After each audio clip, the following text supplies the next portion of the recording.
Hey, how's it going? And welcome to episode 3 of the Ultimate Iron Man. If you're just starting the series, make sure you start from episode 1 to catch up to where we're at now. But we just finished the Artie Easy Diary and got the Artie Cloak 1, and that's probably going to be the cape we'll be using for a long time. I know I keep talking about the Artie Cloak 1, but I really like emphasizing how good it is because of how easy it is to get. So one more time, it gives us unlimited teleports to the monastery, which is close to an altar, a fairy ring, and a spirit tree. And it has a little bit of stats too. The medium term goal is to head over to Zaya to train firemaking, but the short term plan right now is to get a bunch of low level questing done. Questing XP is so important in the early game. Like for example, getting 5k XP from a quest means nothing when you're level 70 or whatever, but when you've got level 1 stats, every XP reward goes so far and skips you through all those tedious early levels. So with that being said, we're going to start with a couple easy quests that are in the area, and we'll start with Hazeel Cult because it's right over here. I'm also going to drop that mask because it's freaking me out and it's super easy to get back anyways. Okay, I'm not trying to die here, dude. I took the wrong path. I didn't think a level 13 would be that difficult to fight, but then I remembered my stats and remembered I don't have any food here. Okay, that fight took a bit longer than it probably should have, but we're still 10 hit points, which, as I said before, I think 17 is the threshold we can get up to. We also got 10 attack out of that too.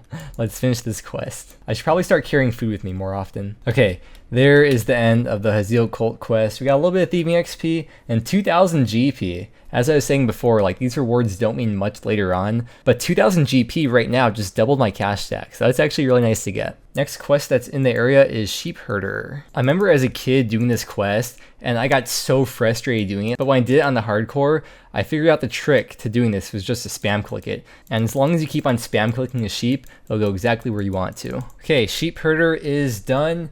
And we got 3.1k GP from that. Look at that cash stack now. We still have to do the Stronghold of Security and get that 10k.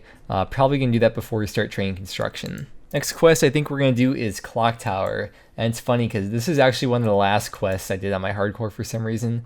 I just never had a reason to do it, you know, like you don't unlock anything from it. Clock Tower is done. And once again, we don't really get anything useful from it, but we get 500 GP. And that 500 GP means quite a lot to me right now. But you know, since one of the goals is a quest cape, we gotta do it. I think I'm good for all the quests around here for now, and now that we got the Artie Cloak, we can easily get back to Artie anytime we want. So I think we'll go to Lumbridge now and knock out a bunch of the free play quests. And X marks the spot quest is done. We get a beginner clue scroll from it, but I'm not gonna bother with it because once again, we don't have a house. Even if we do get something that's cool, I can't store anywhere. So we're just gonna drop that. And then we get an XP lamp, which I believe we'll be able to put right into Herblore. Oh, 3 Herblore levels, nice. Puts us at 6 Herblore now. I remember as a kid back in like 2005, I was trying to do the Pirate's Treasure quest. I found out I needed a white apron. I had no idea how to get it, and there's some guy that was standing outside the shop selling them for 100 GP, and I had like 1k GP to my name at the time. And then once you get in there, there's actually a white apron in the back over there that you just keep on picking up over and over. I thought he was pretty smart for doing that, so I tried to copy his idea, but it didn't work out for me. It never ended up selling any. Speaking of childhood experiences, I can't speak for everyone, but I think a lot of people did this for money back in the day, filling the crates with bananas for the 30 GP each. Ah, the memories. Okay, and there is Pirate's Treasure complete. We get this chest with some stuff that I'm going to sell to the store. Okay, how much can this sell for? 350. It's pretty good. And I think we could sell the ring here as well for a little bit. I've mentioned before about forms of storage for an Ultimate Iron Man, and one of the ways to store items is from the Tool Leprechaun. You can't store too many things, but we'll go ahead and exchange with him, and you can see what you could store with him. I got this rake and spade from the shed in the Lumbridge Swamp, so we're going to go ahead and store these in here for later. And we can go to any Tool Leprechaun in the game and take out anything that we need. There's a Bronze Med Helm spawn here. The upgrades. Okay, and Ernest the Chicken is done. 300 GP from that. It's a lot of quest points too. And this was also a prerequisite quest for animal magnetism, so once we go for the accumulator, we'll be set. I need to AFK for a bit, so what I'm going to do is do some woodcutting and firemaking, but we need to upgrade our axe. We've had that iron axe for a while. Let's go ahead and sell that and buy a steel one for 200 GP. So let's teleport to the monastery and go back to those oak trees. Once we get 30, there's actually some willow trees here as well on the shore right over here. So do oak trees and willow trees, then head over to Castle Wars once we get 35 woodcutting, because then we can chop teaks. There we have it, 30 woodcutting. We can chop willows now, so let's go over here and start chopping these willows. We got this cool ruby ring as well from a bird's nest. So I'm gonna try to sell that at a shop later, see how much we get for it. And 35 firemaking. That means now we can burn teak logs, and once we get 35 woodcutting, we're gonna start chopping teaks. There it is, 35 woodcutting. So if we go to our minigames tab here, go to Castle Wars. The spot we're going to is really nice for the early game because it's so easy to get there with the Castle Wars teleport. If you go to the mini map here, when you teleport to Castle Wars, it takes you right here, and the tree is right around over here. So it's not too far of a run. I think the spot's pretty crowded. I haven't been there for a long time, but from what I recall, you got hop worlds a lot, but it's pretty late right now, so hopefully it's not too bad. Here we go, the beloved teak tree, and no one's here, so I don't know if I got lucky or what, but we'll be here until 50 firemaking, and then we'll be ready for Zaya. Alright, here it is, level 50 firemaking, and we're also ending off with level 47 woodcutting. And I really like this spot a lot, and I think it'll be my go-to AFK for now because I don't have any go-to AFK things. Like everything I've been doing is active, you know, between questing and running around the map and trying to unlock new stuff. It's nice to just have something to unwind with and just chill and zone out and do nothing to.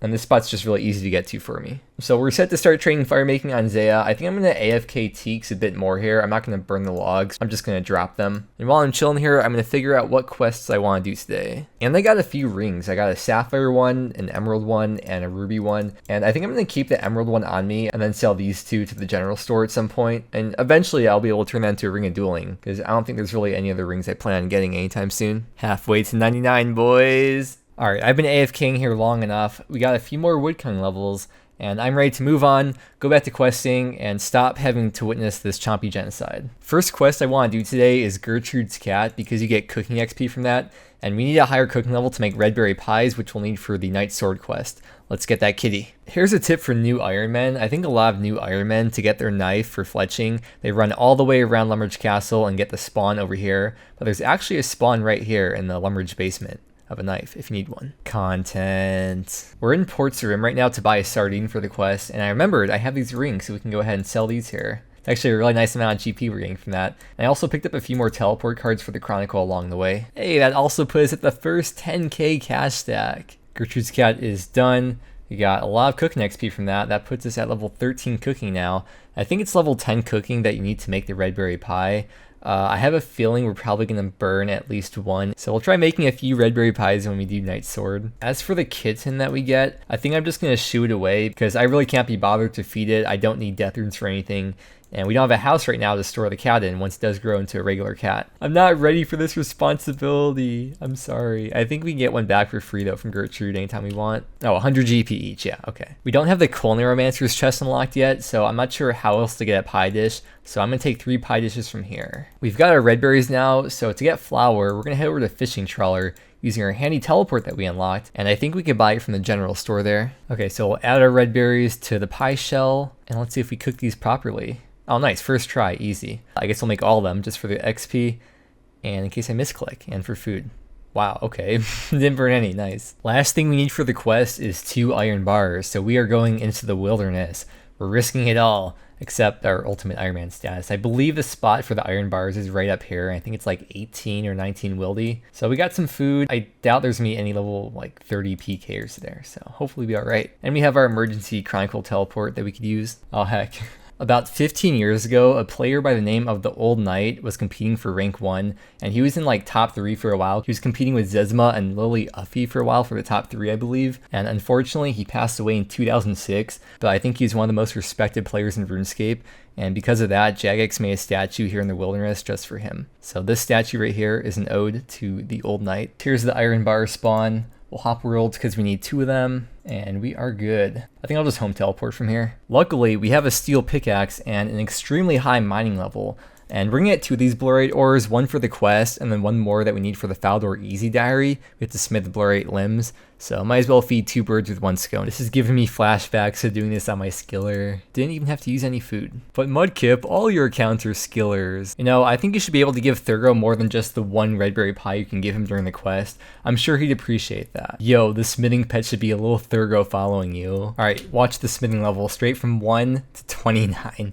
That's so freaking insane how easy it is to skip that early game smithing. There's an estate agent right here, so I'm gonna buy a house because I don't want to forget about it later and have to make an extra trip, and I believe it is 1000 GP to buy a house. Yeah, let's go ahead and buy that, and we're all set to train construction once we get around to doing that. Then we'll also knock out that Faldor easy task, which is to make blurite crossbow limbs. I think a lot of Iron Men for Goblin Diplomacy just try to kill goblins to get the goblin mail as a drop, but there's actually 3 spots around Goblin Village where you just pick them up. Right here, over here, and over here. And that is the end of Goblin Diplomacy. We got a gold bar to sell to the shop, and 9 crafting from that. Inventory management is an absolute mess right now, as you can see, but we are going to be starting the Prince Ali rescue quest. And the last item we need is the pink skirt, which we're buying here from Thessalia. And thankfully, we have just enough space for all this. Prince Ali rescue is done. And you know, all the GP helps at this point. And the other thing that's really good about this is that we don't have to pay the 10 GP to get through the gate every time. Now it's free. So you know, every time we die now and want to get into Al Kharid for whatever, we can save a few seconds and not have to pickpocket men 4 times. Yes, back at the good old teak trees. And I was thinking about what to do next, and I want to unlock a new teleport. I want to unlock the Barbarian Assault minigames teleport, but in order to do that, we have to do the tutorial. So we're going to go all the way up over here to the Barbarian Outpost and get that done, then we'll have that minigames teleport unlocked. I'm telling ya, early game Iron Man is like at least 95% just walking / running around. Okay, I think if we taught to him, we could actually just skip the training. Will that work? Okay, so if we try teleport here now. Oh, that's so easy. If I recall correctly, going through the whole tutorial used to take like 10 or 15 minutes, and if it's your first time, you had to go through that before you could play, and you'd have like your whole team waiting there for you. Bro, I'm just trying to get the torso on my Iron Man, can't you guys wait? Ah, good times. Since we're in the area, let's talk to Mr. Captain Log Off. What a great name. Can't relate. And we'll do the Dwarf Cannon quest. Bro, I'm actually gonna die just repairing these fences. You know what? I wonder how many hardcores have died just from repairing the fences and not paying attention to their health. Pretty sure I said earlier I'm going to start bringing food with me, and I didn't bring any food with me, and I'm taking 2 damage. Well, apparently Rasolo over here sells spinach rolls and Greenman's ales, so that food is good enough for me. What does that heal? 2? 1? 1, 2? Okay, that works. Dwarf Cannon is done. We got some crafting XP, puts us at 12 crafting, and we can now buy a cannon for a bunch of money, which I'm not going to probably ever worry about until we grind out Corp. Since we're close to Catherby, I think we'll just go ahead and do the fishing contest quest too. We start the quest right up here, but before we start the quest, one of the items that we need is a spade. Now, fortunately, there's a tool leprechaun right here, so I can use my cheating Ultimate Iron Man tool storage as an Ultimate Iron Man who stores items in a storage place and take advantage of that. Fishing contest is done. Still have never trained fishing, and we got 26 fishing now. And we can also use this underground shortcut here instead of having to run over White Wolf Mountain.